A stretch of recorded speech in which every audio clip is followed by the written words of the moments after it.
It's been very sad that the government decided not to give visas to any Afghans who were coming from Afghanistan. Fortunately, a couple of Afghans have had earlier visas which they have used. We still have to use Zoom to contact Nadia Naderi, who we had also asked to speak.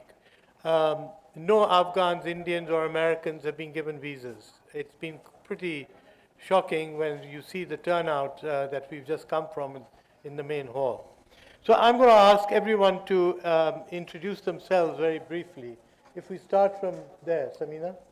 Samina Ahmed, I'm the South Asia Project Director and the Senior Asia Advisor for the International Crisis Group. Lutfullah Najafizada, I'm a journalist from Afghanistan and Director of Tolo News. I am Afrasiab Khatak, a political activist, a human rights activist, and former senator. Ahmed Rashid. Mohsen Dawat, member of National Assembly and Central Chairman, National Democratic Movement. Well, we have a lot to go through, but we are extending this by another half an hour so that we can also talk about TTP and the current so-called negotiations going on with TTP. But let me start, first of all, I'm going to ask three people basically their positions on their information as to what really happened in Afghanistan. And I hope all the speakers will try and keep to 5 to 6 minutes because I'll keep coming back to them. And the shorter they can make their initial statements, it will be very helpful. So let me start with you, Latifullah. How did this crisis come about and how do you see this playing out now? Why did this crisis come about? Thank you. Good afternoon. It's very good to be here. I must say it's an honor for me to be in Lahore and share the panel with friends. I think what happened in Afghanistan is indeed a very important question, but I think the more important question is that what are we going to do with it now? And to briefly say that it was a collective failure on so many fronts, that what happened in Afghanistan on August 15, but it was not just developments of that one particular day, but I think one should look into some of the mistakes happened way back in 2001, but most importantly the developments since 2018 and onwards with the peace process in Doha. I think Afghans are to be blamed, I would say, the leadership in the previous government administration as well as other Afghans. But at the same time, other players, including the United States and others. But fast forward, I would probably talk about the future because that's what matters most to all of us. I think the Taliban took over Afghanistan, an Afghanistan that is way different than the country that they ruled in the 90s for 5 years. It's a much different country when you look at the population. Similar to Pakistan, Afghanistan has one of the youngest populations in the world. 2/3 of Afghans are under 25, probably the youngest in the entire world outside sub-Saharan Africa. Afghanistan of today,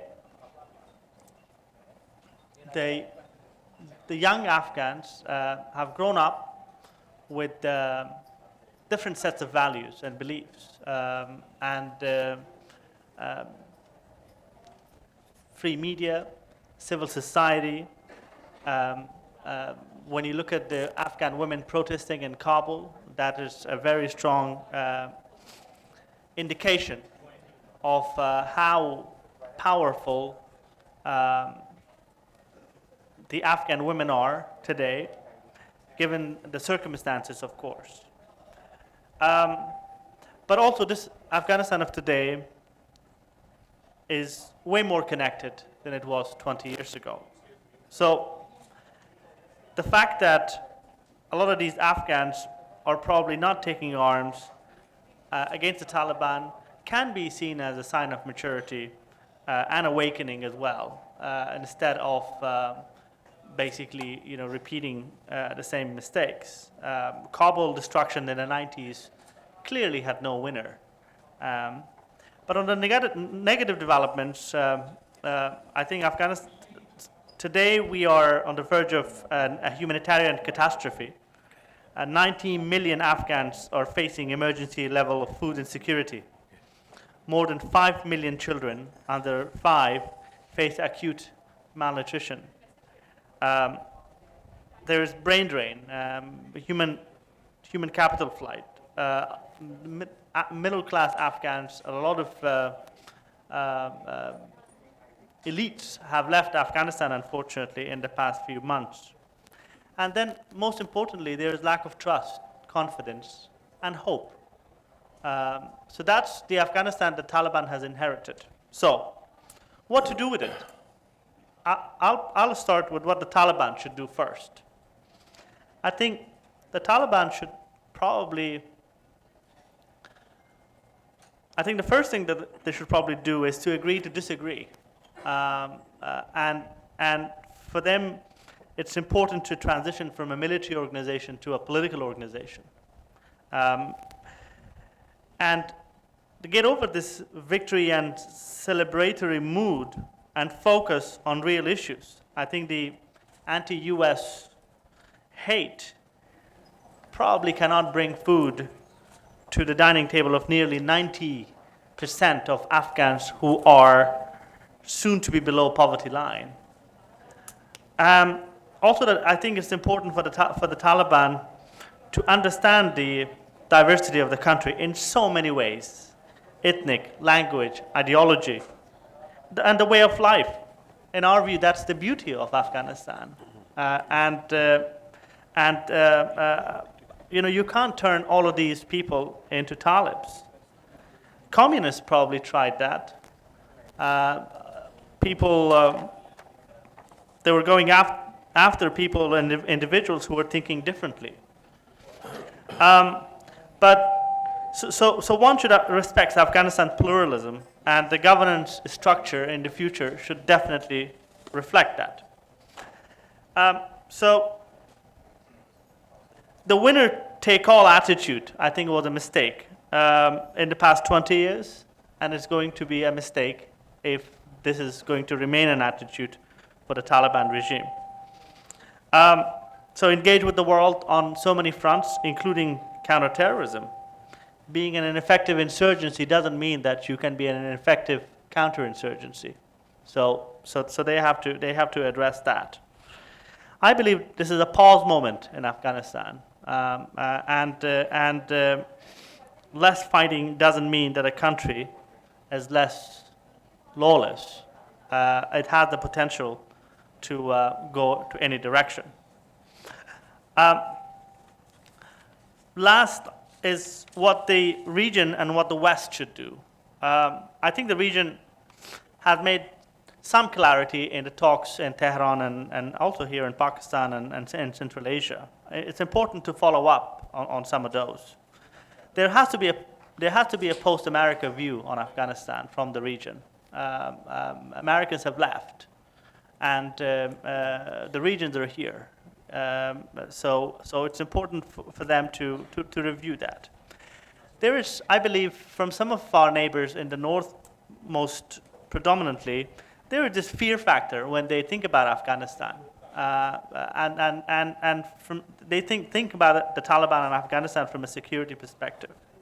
So probably the relationship that we see between the Taliban and some of Afghanistan's neighbors is not really genuine. And the West, beyond Afghanistan's immediate neighborhood, should learn from mistakes, readjust, and re-engage. The biggest partner for the international community was the Afghan people, not necessarily a particular administration.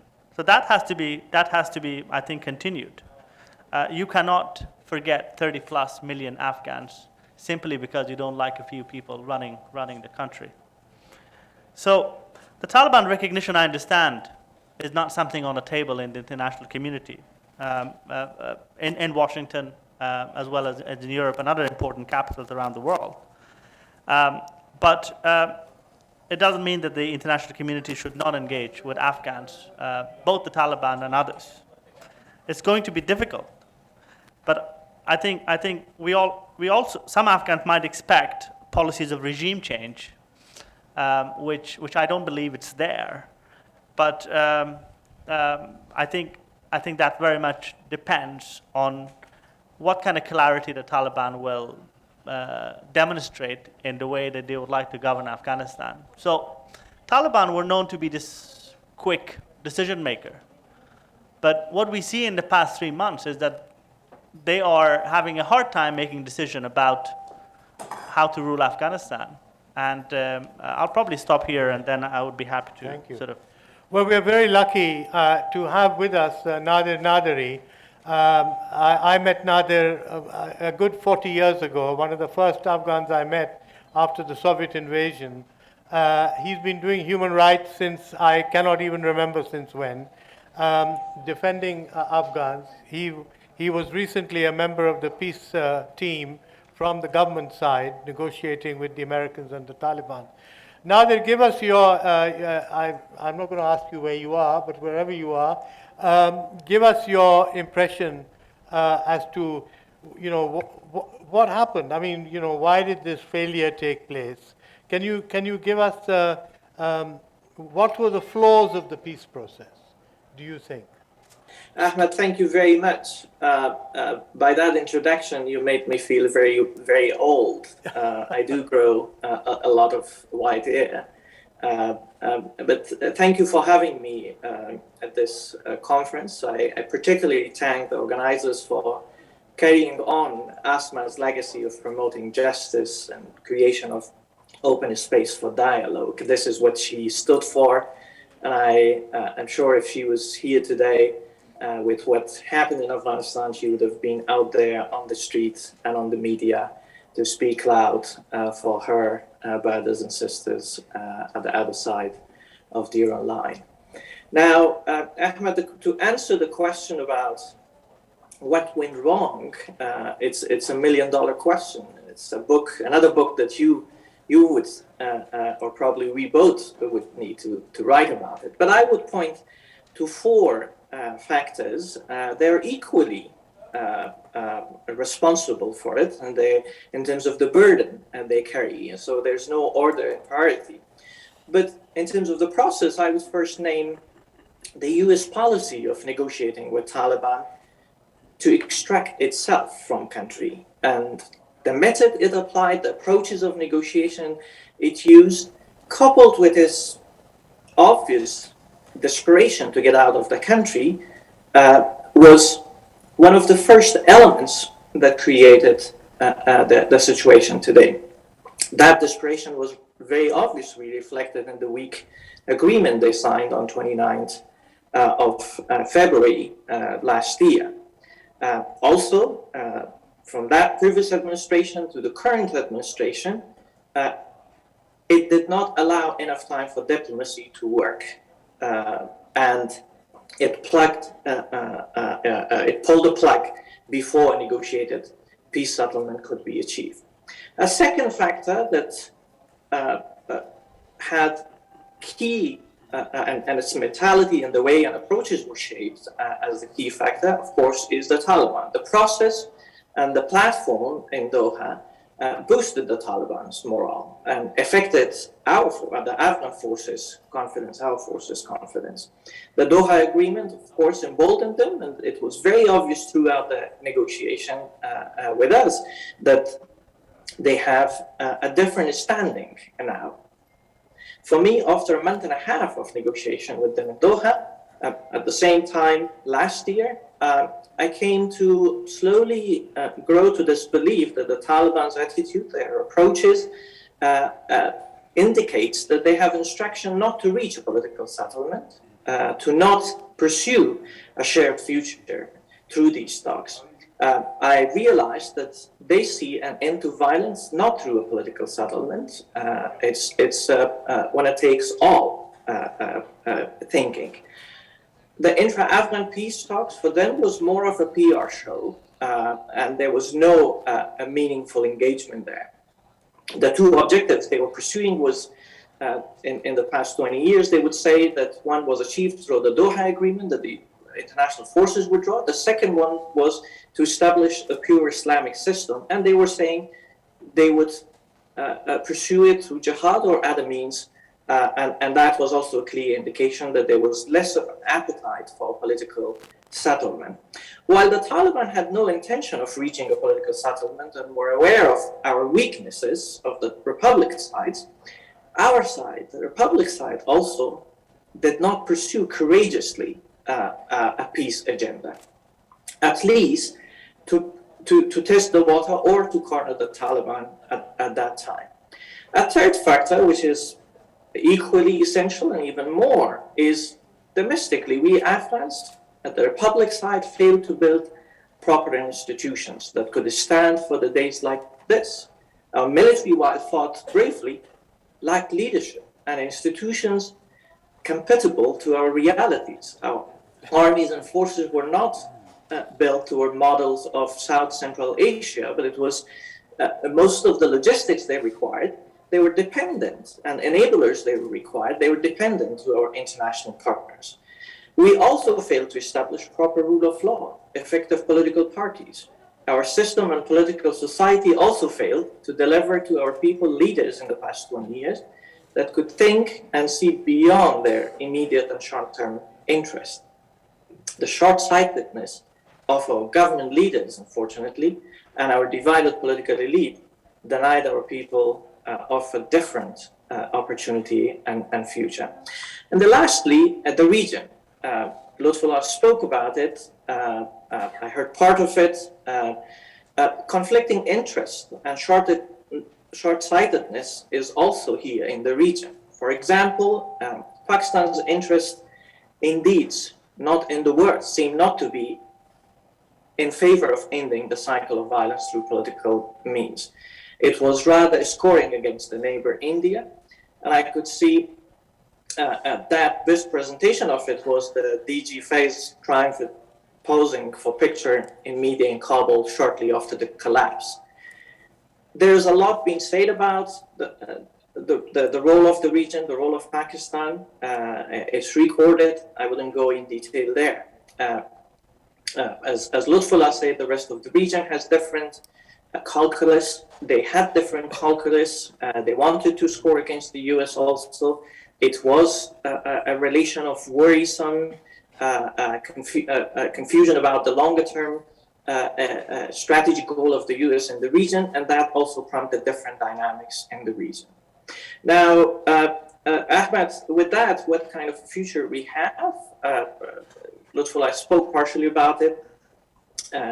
The first thing the Taliban require, if they want stability in the country and growth, is to seek national legitimacy. Are they able and willing to govern through a representative government composed of all segments of society? Are they willing to have women in their ranks? Are they willing to have representation from all ethnic groups? Is the power for lifetime or not, bound by limit terms?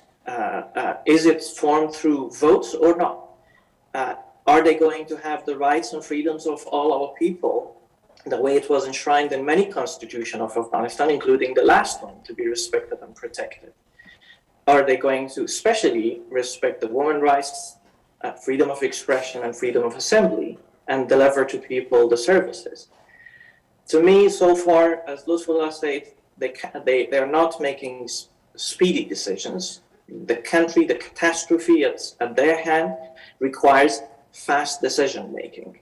And then on the other hand, when you look, you wrote, Ahmed, an entire book about it, a group bound by ideological norm, have hard time to be pragmatist, to seize and act and seize the moment. and not leave the burden of everything for God to take care of it. Now, with that, of course, the region needs to change its thinking. There's enormous potential economically. Our people, especially in Pakistan and Afghanistan, poverty hits us left and right. In our country, 90% of our people are already on or below the poverty line. And there are millions and tens of millions of people also in Pakistan. This region could benefit from a shift of mentality in the policymakers, from that militarized to more of a geo-economic. A lot have been said about it, but now it's time for all of us to act and press our governments to do what's required. And I would end with this probably. When I look, when the picture looks so dark, what keeps me hopeful, Ahmad and distinguished participant there, are those women at the streets of Kabul and other cities that they're marching for their rights. They are now a women movement in Afghanistan. Those young Afghan men and women, that they are creatively looking to press for their spaces to be opened or to be kept open. For those journalists who posed the mic and asked questions to a spokesperson who was claiming suicide attacks against the very same journalist community and not afraid of that. Those are sources of the hope. I think the citizens' dialogue and civil society there that you're gathered there in Lahore, and also political societies who want to see a stable Afghanistan, need to keep an eye on them, need to support their voices and amplify those voices. They are role models of today for me. I feel I'm coward, I'm not there with them on the street, but will be one day. But those are the sources of hope for the future of Afghanistan today. Thank you very much indeed. Really excellent presentation. I want to get Samina now to please talk about the humanitarian crisis in Afghanistan. What caused this crisis? Was it the Taliban? Was it before the Americans? I mean, why are we facing this situation in Afghanistan? People fight wars for years and years and they don't starve to death. But people are now starving in Afghanistan. And I will be asking Abdullah much the same question. Samina has to go earlier, so I think I'll ask her first. Thank you, Ahmed. Why are we facing the humanitarian crisis that we are facing now? Let me just start off by saying, what's the scale of that crisis? On the 17th of November, you had the UN Special Envoy for Afghanistan tell the Security Council that almost 60% of Afghanistan's 38 million people face critical levels of hunger. And this is going to get worse over the winter months. Was the situation much better before the Taliban took over? There'd been dislocations, massive internal dislocations, displacements within the country. There'd been drought, and then there was COVID. All these factors combined, but there were already high levels of poverty and hunger in Afghanistan. Quite obviously, what's happened after the Taliban took over, if you're going to say who's responsible, well, they are now in control of the country. They took over militarily, but they have absolutely no experience in governance. The infrastructural institutions of the state have collapsed. And you know, how do you manage the economy when you don't have the technocrats that you need? And you have ideologues put in critical positions. You know, there's a lot written about Western sanctions being primarily responsible for the crisis. The humanitarian crisis as it exists today, in particular the hit that the Afghan economy has taken. And to some extent, that's true. You know, banks are running out of money. The economy is on the verge of collapse. But humanitarian assistance has not been made conditional by the international community, and by that I mean quite obviously the US and its Western allies. Nor has humanitarian assistance been made conditional to the red lines that have been drawn, which include representative government, the rights, fundamental rights of Afghans, including women and girls, and counterterrorism commitments. The international financial institutions have not made these red lines conditional for humanitarian assistance. The question then arises, how do you deliver that assistance? Now, clearly there are some who believe that the Afghan government can only manage to deliver assistance on the scale that it's needed. But if there is that collapse of institutional infrastructures, which are the institutions in the state? Put the mic closer. Yeah. Which are the institutions that have been delivering assistance that can actually identify needs and can manage at least to minimize the scale of human suffering? The UN, quite obviously, UN agencies have been working in the country for the past decades. You have the international NGOs and local NGOs that have been delivering assistance to vulnerable people beyond the cities and into the countryside. So if there is no conditionality on humanitarian assistance, then the question remains on who is responsible for not allowing that assistance to be provided. If you actually look at what the UN agencies are doing, some innovative ways they're addressing this issue. For example, salaries to teachers. UNICEF says we can deliver the cash directly to their bank accounts, but there is a slight conditionality, and I think it makes sense, which is remove the sanctions on girls going to school beyond the 6th grade. Then the teachers who are going to teach them can get their salaries. The same kind of a model can be used quite easily for health workers as well, delivering the cash into the banking systems, directly into their bank accounts. But then the issue still remains on who gets the assistance. Quite obviously, we have an issue at stake, which is the Taliban's refusal to compromise on, for example, girls' education. If they were to compromise, then I think it would be so much easier to deal with the way that the education sector and employees in the education sector can get a lifeline, a financial lifeline. For health workers, again, the problem lies in the fact that if restrictions are placed on women delivering health services, donors are also going to find it difficult to disperse that assistance to women and girls who are desperately in need and much more vulnerable in many ways. Unfortunately, it seems that the Taliban are resorting to, well, it's a little bit like I'll put a gun to my head if you don't give me what I want. So if you don't provide us assistance, and if there's a humanitarian calamity in Afghanistan, then the refugees are going to come to your countries. We won't be able to deal with terrorism unless you provide that assistance. Instead, they need to figure out now, as Nadir said, and Lutfullah, they are governing the state, and they have to deliver on the rights of citizens, every citizen. And the most important right at this moment, as we speak, is human survival. Thank you. Right, well, thank you. Abdullah, let me first, ask you, do you have anything to add to this huge problem of the humanitarian crisis? And what are the, as Nadir has stressed, what are your options for dealing now with the Taliban at a political level? Well, thank you, Ahmad. It's such a pleasure to be part of this important and timely conversation here. I have to also thank the organizers. and the family of Asma Jahangir for this timely conversation. To be very honest, talking about Afghanistan is full of emotion for us. Specifically, the realities that the ordinary people are facing at the moment.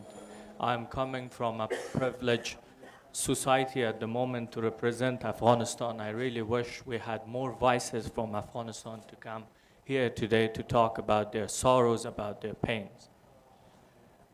When we are talking about the past, personally, it ended up with the two patterns, blame games and, to be very honest, frustration and angers, which is not a strategy at all. In a state, we have to be focusing more what's going on now and how we going to be building on what has happened and what are the lessons to be learned.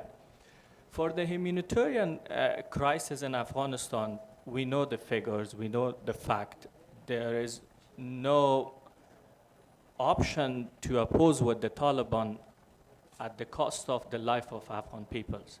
However, I do see two problems when it comes to this discourse, as Samina has touched upon that. Firstly, the Taliban, as the current de facto authority in Afghanistan, is still trying to take the people of Afghanistan as a hostage and use them as a leverage against the international community for receiving donations.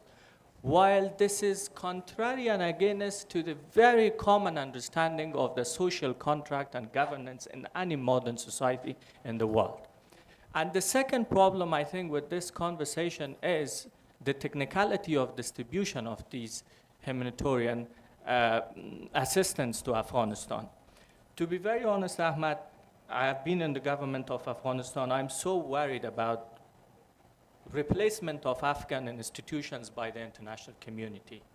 I hate to bring this wording that there is some sort of poverty porn running by the greedy institutions at the moment in Afghanistan, to be very honest, including the UN, to exploit the current situation, the dire situation of Afghans, and in order to widen and inflate their own institutions within the society. While a story teaches us that none of the international institutions will be able to replace. That has been one of the key strategic failures in the past 20 years when we have replaced our model of development in Afghanistan by NGO model instead of investing on an institution in Afghanistan. Having said this, whether the Taliban is a right partner to distribute this, to be very honest, as an Afghan looking at things from out of Afghanistan, while I left after 15 days after Taliban took over Kabul, I see a weak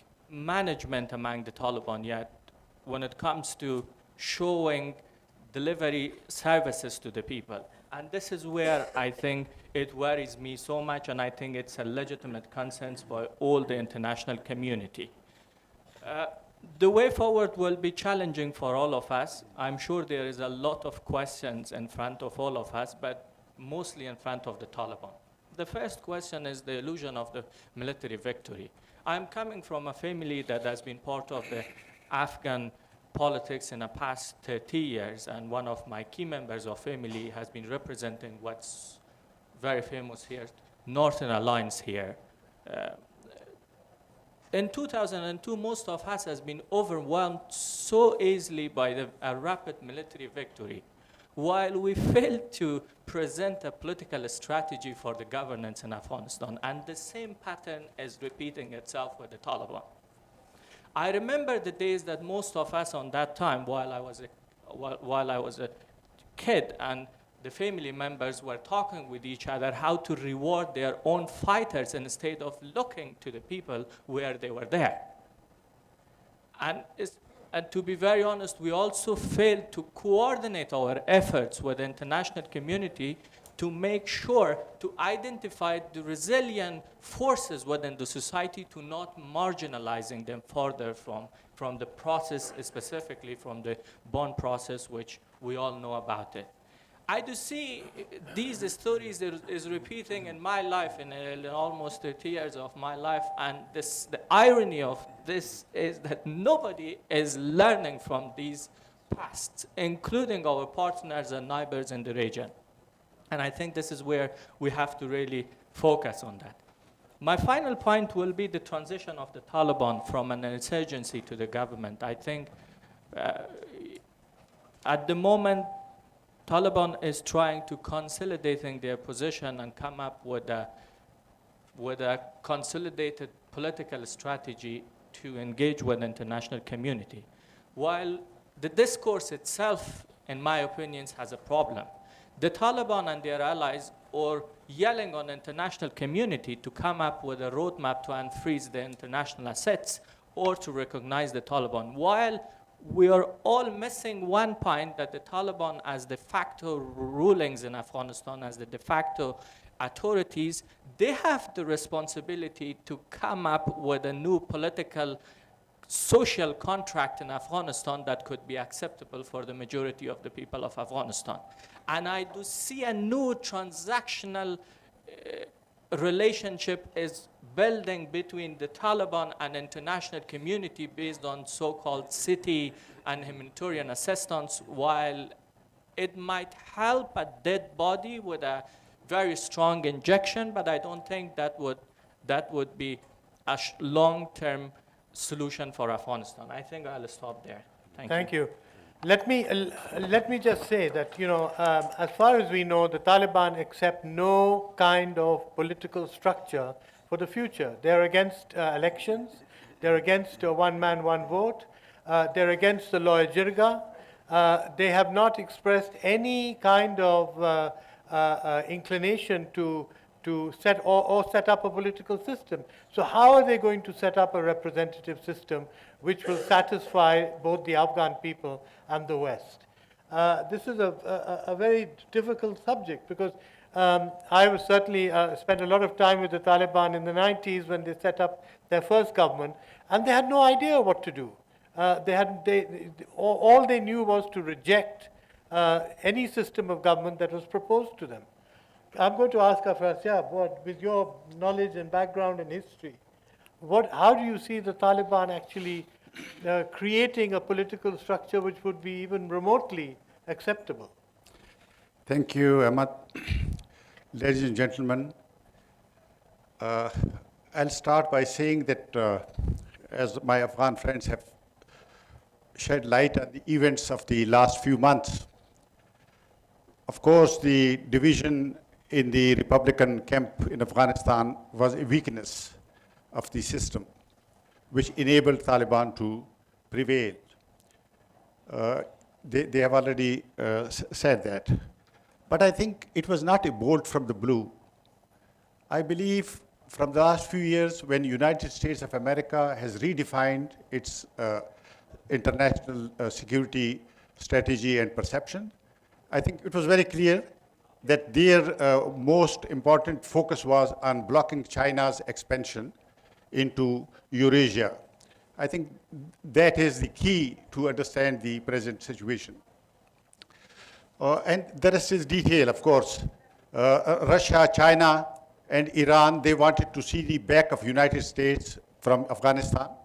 They would not have cared even if the devil had occupied Afghanistan after American withdrawal. For them, the most important thing was for the American forces to leave. So you see, these were the international factors. And this Doha Agreement, what was the Doha Agreement? Actually, Doha Agreement is the basis of the collapse of state system in Afghanistan. You see, Mr. Khalilzad recognized Taliban in Doha as a state. He was asking them for guarantees for the future. So how can you have two states in one country? Americans withdrew their support from the Republic, and they just put their weight on Taliban's side. It was very clear the balance shifted in Taliban's favor. So it was pretty obvious. But you see, the problem is that now Afghanistan is the only country on the planet where there is no even a pretense of a state system. No constitution, no law. You see, this Talib, gun-wielding Talib, is legislature, executive, and judiciary, wherever he stands. And the millions of 35 to 40 millions of Afghans are really at the mercy of this gun-wielding militia.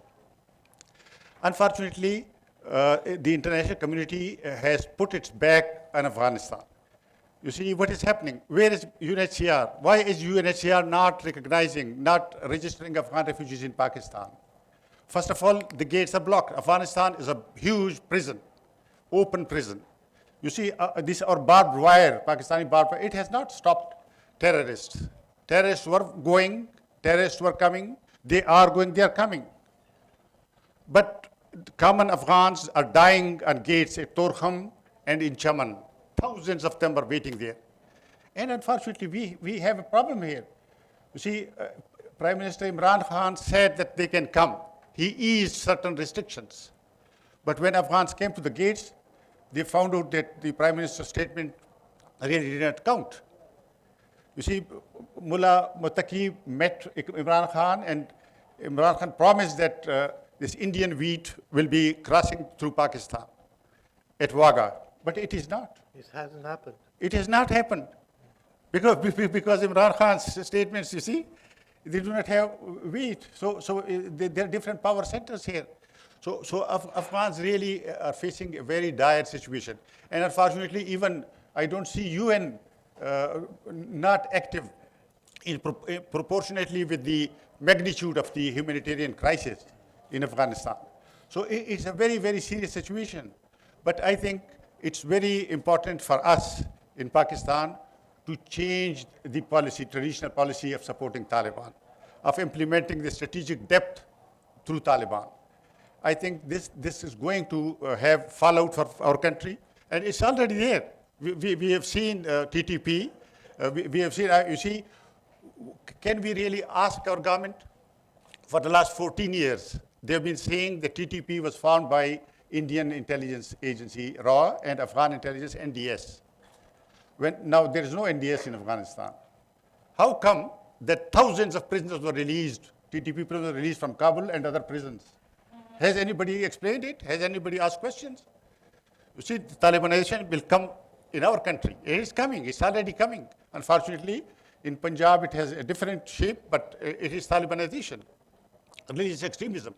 So I think it's a challenge which needs revisiting policies on the part of all these countries, particularly regional countries, Iran and Pakistan.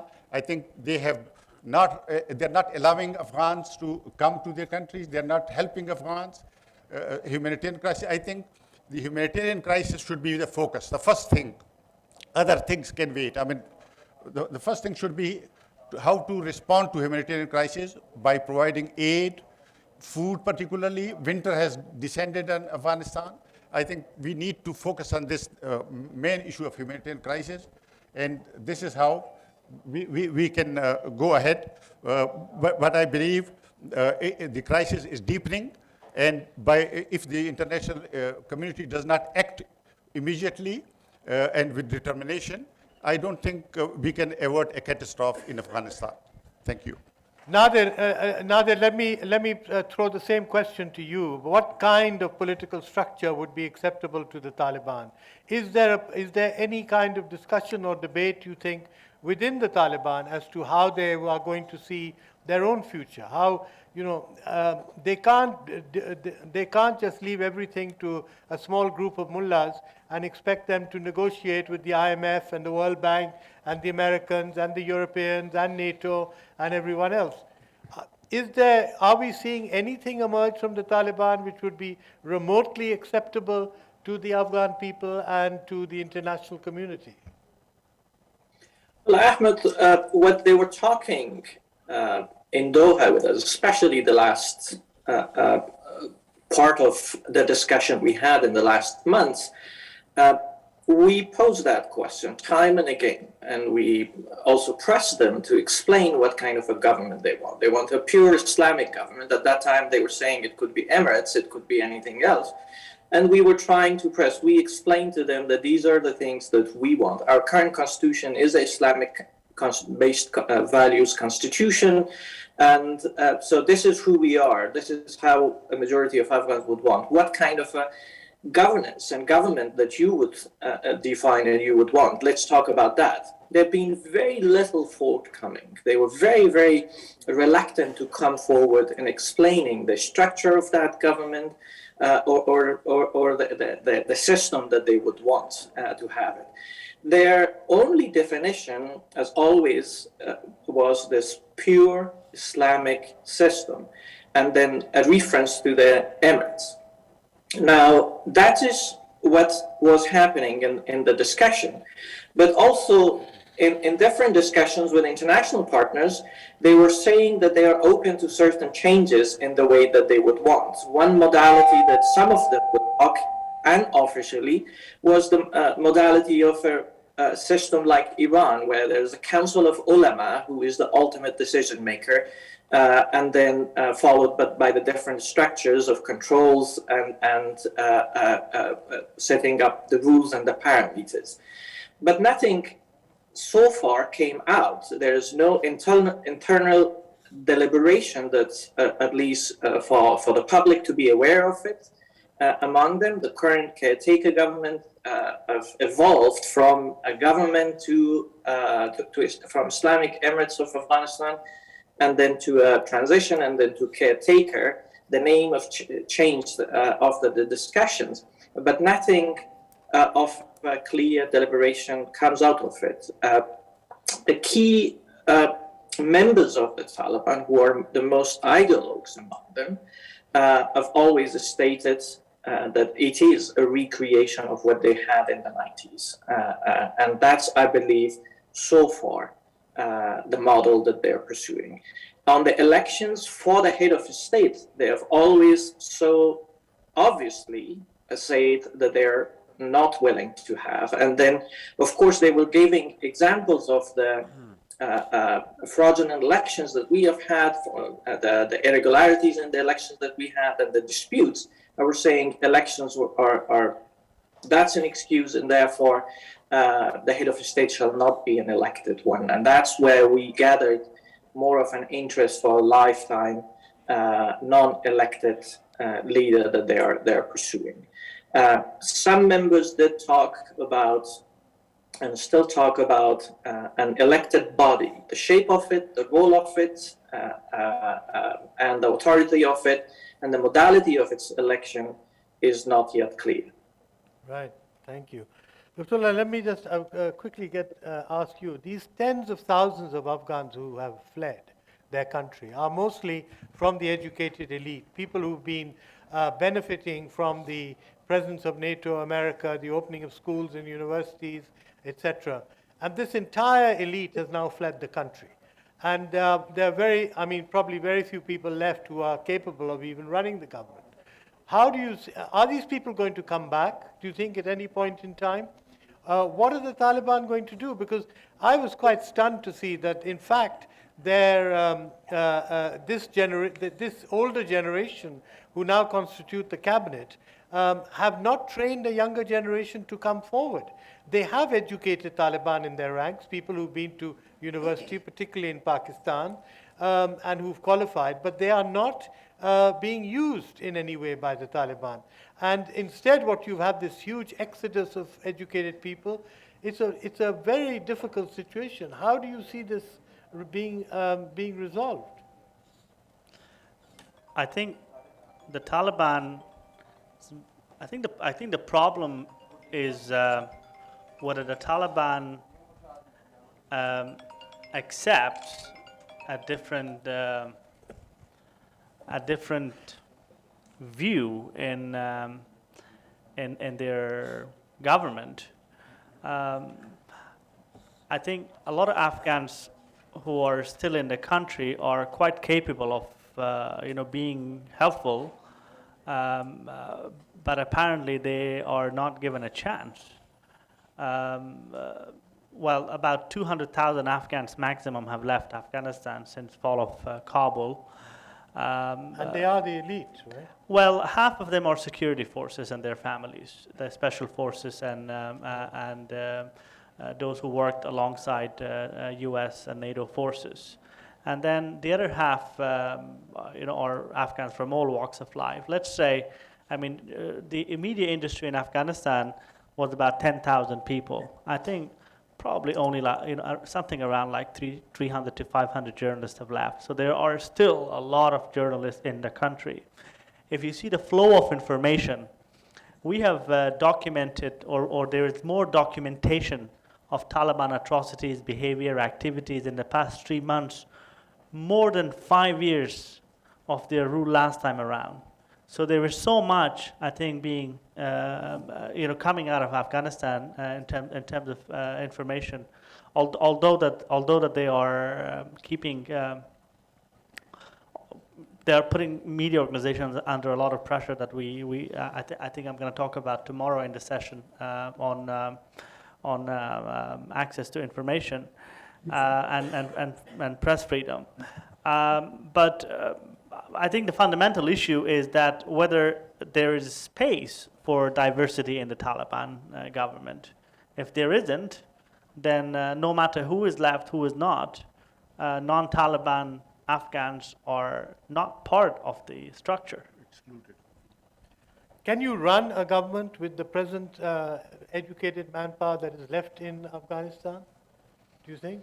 Even if the Taliban were all amenable to a political settlement and a deal and to be reasonable, are there enough people left in the country who bureaucrats, advisors, technical people? I think so. I don't think Afghanistan has a capacity issue per se. I think Afghanistan has a political issue, and that's for the Taliban to address.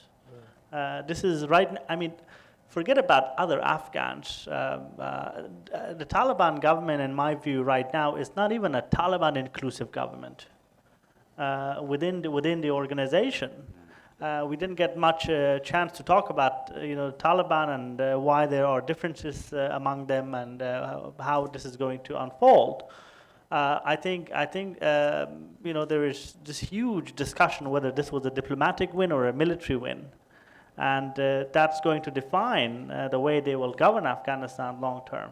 Yeah. Maybe Mr. Dower would like to say. Abdullah, what do you feel? I mean, is there are there very sharp divisions within the Taliban, and how is that going to play out? Can I take your permission to pass the chance to Mr. Dower Yeah. because he didn't speak yet, Okay. and then I'll Sorry, comment I know on that. I was bringing you into Pakistan. Please, please. Thank you.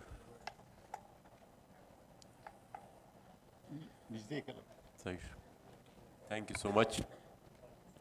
And first of all, I would like to thank Asma Jahangir Foundation for organizing this conference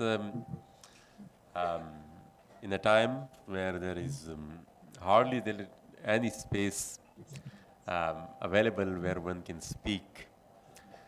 Because we have seen that the media is very much under control, the parliament is very much under control, and the same is the situation with our judiciary. And I would also like to condemn the refusal of visas to our Afghan speakers. Like our state, they are very much, happy to welcome Amir Khan Muttaqi and provide him a state protocol. But they can't give, visas to, I would say, true Afghan representatives. And it itself, this act defines the actual policy of Pakistan. Well, when we talk about Afghanistan, and I think almost it has been discussed from each and every angle. But I would like to endorse what my friend said, that it is the same repetition which we have seen many years ago. And it is happening in the same way. Started from the Doha agreement, the way Afghanistan was handed over in a smooth way. I think it speaks volumes about what was the objective of the US and their allies for Afghanistan. 20 years. For 20 years they have been in Afghanistan, and for 20 years they have been some sort of operating this war from Balochistan. And for the same 20 years, these Taliban had sanctuaries in Balochistan.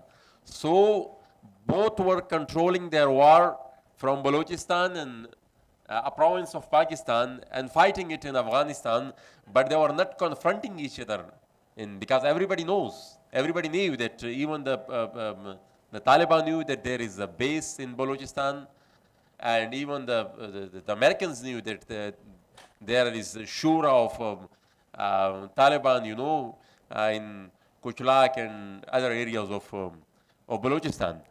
But they were fighting in Afghanistan. So it itself, clarifies the objectives of the Western powers and their policy about Afghanistan. And that's what happened after the Doha deal. Taliban, they were given legitimacy, and they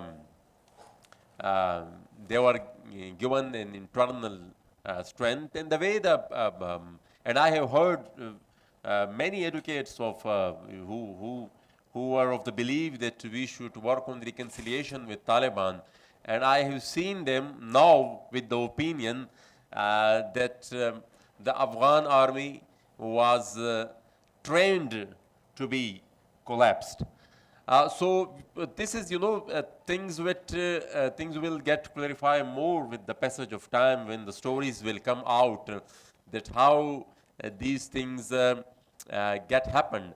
But something which I would like to say is that all the regional powers who either remain silent or they played some sort of a controversial role in this current destabilization of Afghanistan, they will have to pay the price of the collapse of Kabul. Because now the only thing, a lot has been discussed that which kind of rule will Taliban opt. I believe that they only know how to destabilize. They don't have any policy, and they do not have any program of service delivery. And after all, more than that, they have always been a proxy. And whoever have handed over Afghanistan to them, it wasn't for the sake of Afghanistan, and it wasn't for the sake of building Afghanistan. It was just to pull it towards a controlled chaos. And unfortunately, it will keeps going on like that. History has once again repeated itself, and Afghanistan has once again been sacrificed by the international powers for their own objectives, and it will cost another generation of Afghans. And I agree with my friend that Taliban, they are now an even, I would say that Pakistani government, because they are behaving like our foreign minister, he behaves like a foreign minister of Taliban, not Pakistan. And the way he is on one side advocating for a recognition of Taliban, but on the other side, he is not, providing space and permitting the entrance of Afghans and the humanitarian crisis they are facing, and nothing has been planned for that. And till now, there is no refugee law. And even as mentioned before me, that even there is no policy, because I have also consulted and asked through many sources that there is no policy with UNHCR also so far. People are coming here and they are getting registered, and they are of the perception that we will be called within a week or two, and we will be sent somewhere else. But the reality is they do not have any policy. The humanitarian crises are approaching, and one of the report of the UNDP says that 97% of the Afghan population, it will sink below the poverty line. And also, as Khatak Sahib said, that winter is also approaching. It will boost the humanitarian crisis. Well, to end it, once again, that this current episode of Taliban, it will definitely have an impact on all the regional countries. And as I said in the start also, that all those who had played a controversial role, specifically Pakistan, I think the cup of tea with which DJ Isai was smiling in the Kabul Serena, I think sooner or later they will have to regret it. And finally,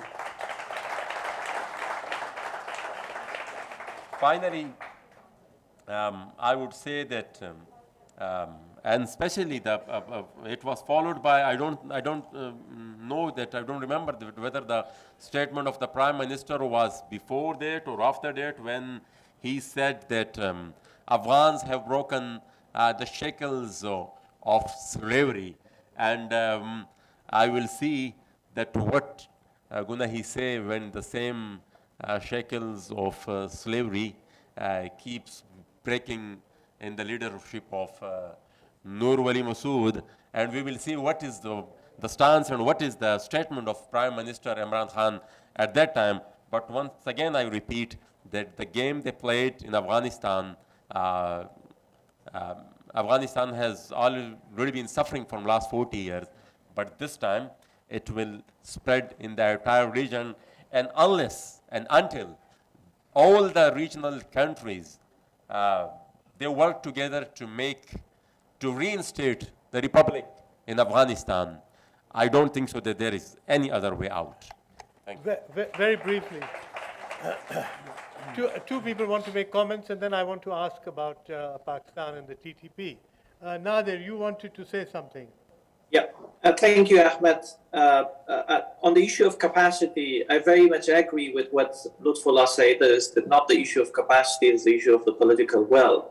On my previous or last job as the chairman of the Civil Service Commission, we had a total of 424,000 civil servants across the country, all of which I biometricked and recorded their data in a centralized system of human resource information management system. The quality of that civil service have improved significantly, and those who are still in the country that I'm in touch are also not a small number. A very tiny percentage of those categories have left, and very much on the security sector, but on the civilian side, there is enormous capacity built up in the past 20 years and before, and they are still in the country and need to be utilized. And as an independent, non-political actors, they've gone through the institutions through a very clear merit-based, mostly in the past 3 years, of recruitment. So they're not dependent politically; they are impartial civil servants to serve the population. Now, the question with that is also on the question of refugees. Why is still tens of thousands of people are queuing or crowding in at least 3 border ports, both in Zaranj, in Herat, and also they are on Spinboldak and on Torha. There is still a high degree of anxiety and fear among the ordinary average Afghans about the future. That's the crisis of legitimacy. As Mr. Khinjani said, there is no social contract, and the Taliban are not pursuing that. And that is one of the first tasks for them to follow and first address that sense of panic and anxiety of the 3 months that exists in Afghan population in a state of going off the international acceptance. And I hope and I expect that international acceptance will only come after that national acceptance and ownership to be brought. Thank you very much. Abdullah, would you like to add to it? To your previous question, Rashid Saib, in order to understand the Taliban, I think 3 elements are important. Firstly, violence itself historically has been a unifying factor when it comes to, especially against the foreign forces. While the power has been divisive even between brothers when they come to the power in Afghanistan, this is a very historic fact that we know about it in Afghanistan. The second element is about lack of a strong spiritual leadership among the Taliban, especially after the death of Mullah Omar.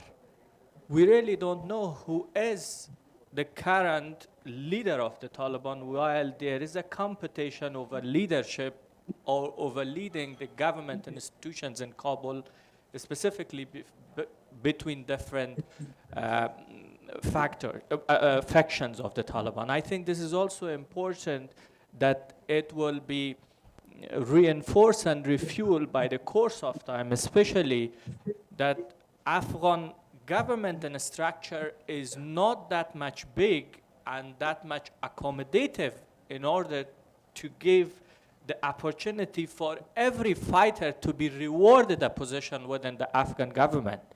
Even if that's going to be the case, there would be an extra added problems into different layers of problem to the current problem that the Taliban are facing with the lack of capacity. Lastly, I think it's important to understand that egos are very strong among Afghans. I have seen it myself. I have been myself in the government. And historically, there hasn't been social education in Afghanistan and political culture to control and manage the ego when it comes to the politics in Afghanistan. And I'm sure the Taliban will be suffering the same problem as we have been suffering in the past 20 years in Kabul. Thank you. Thank you very much. I'm going to ask Afrasiab Saab and Mohsin to comment on the whole political future of the country seems to be now depending on talks with the TTP, despite the fact that the TTP have killed hundreds and thousands of Pakistanis over the years. And not only that, but we've been through this talk process with Musharraf. 6 or 7 times the Musharraf regime made a so-called peace with the Pakistani Taliban. And it was broken and another peace had to be made. And if you recall the time when they nearly took over the whole of Swat. Right now, there is now talk about talking to the TTP and winning them over. And so I would like to ask you both. First of all, I thought the TTP had all disappeared. They'd all been killed and were no longer present. Yet every day we read about soldiers being killed on the border in Fata by the TTP. So tell us what is going on, Mohsin. Well, first of all, it is once again a contradiction with their own statements. They have been telling us, and they have been telling the entire world that we have, broken terrorism. हमने उनकी कमर तोड़ दी है. But when they, attack with the same broken back, and wherever they want, they can attack, and they have been attacking. And the attacks, I think, in the previous 2 months post the collapse of Kabul, the attacks have increased, and their presence and their movement has also been very much visible after that. There is the same army in Waziristan and all the rest of the merged districts, but the presence and the movement of these TTP and all the other groups in their areas, it has increased and it is more visible. And once again, I would say that they have gone and that they have got an immense strength after they have taken over the Kabul, because I agree with Abdullah that it is an illusion that it is a victory against the entire world, what they say. But for them it is, and they have got strength from that. They have got ideological strength from that. And now, before that, they used to be in prison, and now they are out of that. And when they were let free by Taliban, the deputy chief of TTP, when he reached Kunar, he said that how come is that possible that there would be a Sharia in Afghanistan and no Sharia in Pakistan? He said that we will fight to implement Sharia in Pakistan also. And from the point of view of Pakistani government or the military leadership, I don't know, but what I believe, I think they are not in a position, maybe they are not now in a position, or they might be worried of some consequences, because before that, the way they fought the so-called war on terror, there were too much foreign aid associated with that. But this time, all they have to do is on their own, and nobody is coming for their support. So again, we have been demanding a truth commission to investigate all this war and terror, and to bring on record whatever has happened during these military operations, what were the achievements, and how come the TTP still exists. I think they are getting, as Khatak Sahib also said, that they are getting, they are finding their ideological siblings in other parts of the country also. Like the way when TLP had an agreement with the Pakistani government, TTP congratulated them. And we have categorically said that there is no space for these people, and society will not accept. But I think there is a plan to hand over the region, some sort of some areas of our region to this. But there is, this time there will be, and there is a great public reaction, and we will not let it happen. This may be a very simple question and a stupid question, but I mean, I think many people ask, we have an army of nearly armed forces of perhaps 1 million men, which is not a joke. And 1/3 of the budget or something like that goes on the military. So why is the military not being able to deal with a relatively small guerrilla movement based in Pakistan, which keeps coming over? We built this huge fence at enormous expense to keep out the TTP, and yet they still seem to be coming in. Please, can you answer my stupid question? No, it's a very intelligent question.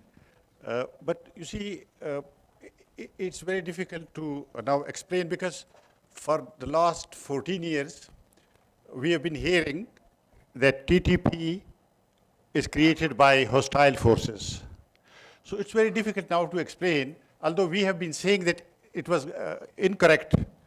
We have been saying actually in 2007, TTP came into being, 2007.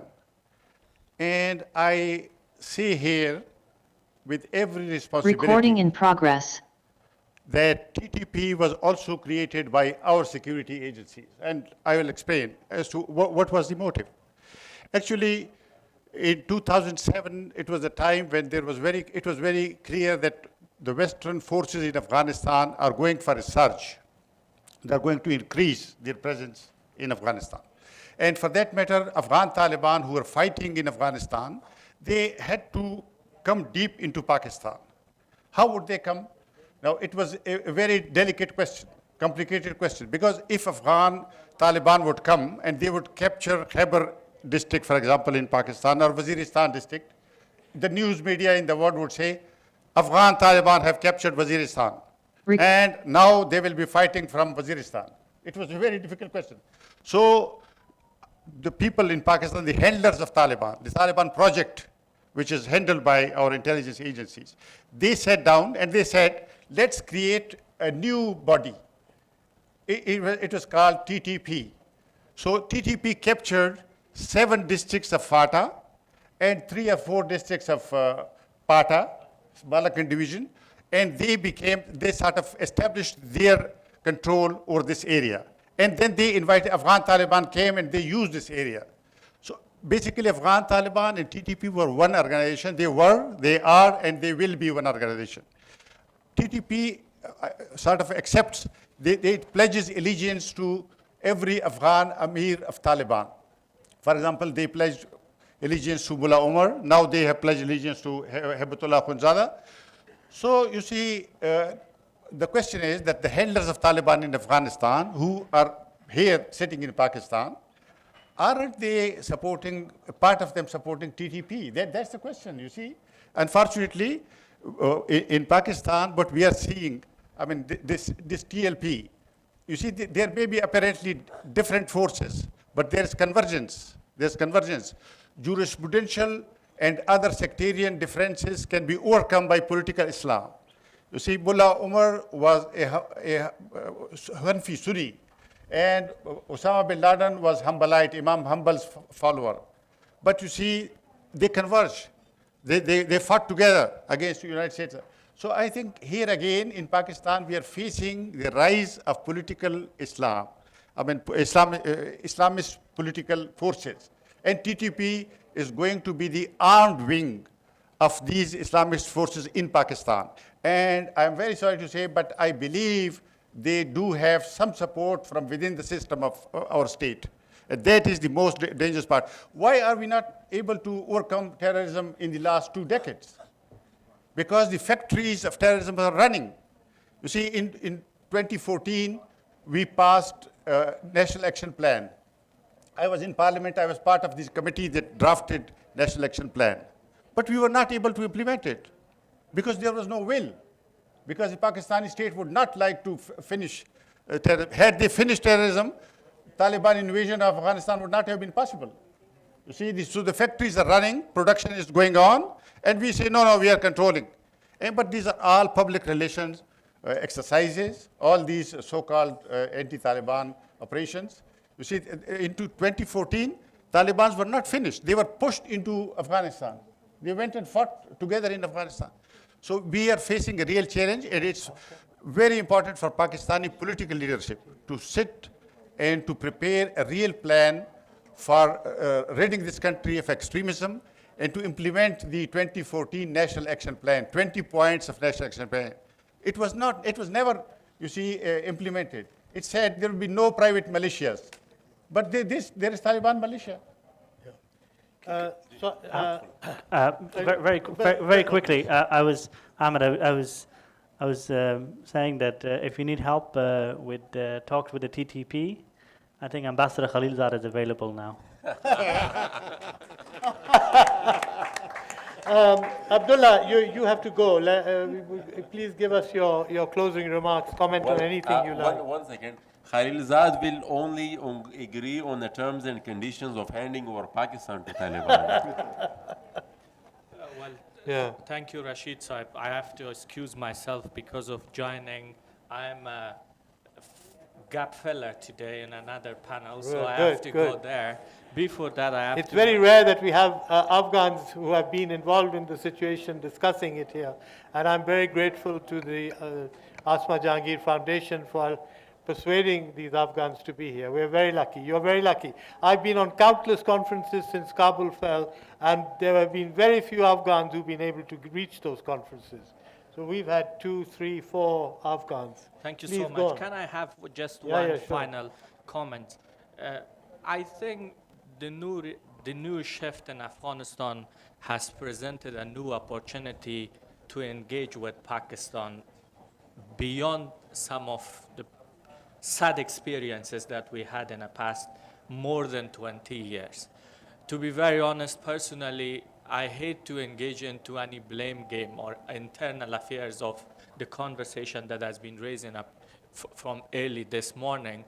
And as a people of Afghanistan, that we have been the primary victims of the conflict in the past 20 years and beyond, we really hope that these kind of platforms may be used constructively and productively in the future to engage further.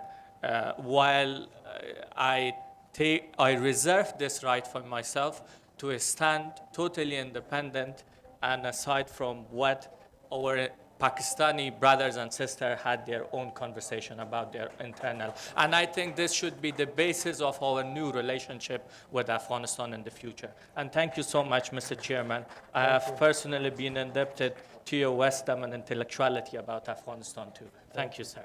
I have to excuse myself.